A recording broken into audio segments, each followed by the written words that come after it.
Mga sintomas ng walang pera. Una, laging tulala. Hindi nakakausap ng maayos dahil sa iniisip na mga bayarin. Pangalawa, mainit din ang ulo. Madaling magalit kahit hindi mo naman inaano. Pangatlo, matamlay ang katawan. Walang energy at laging pagod sa kakaisip ng mga utang.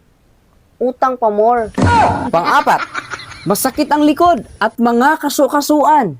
Kaya walang ganang lumabas ng bahay.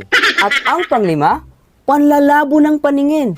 Lalo na kapag dumating na ang bills ng tubig at kuryente.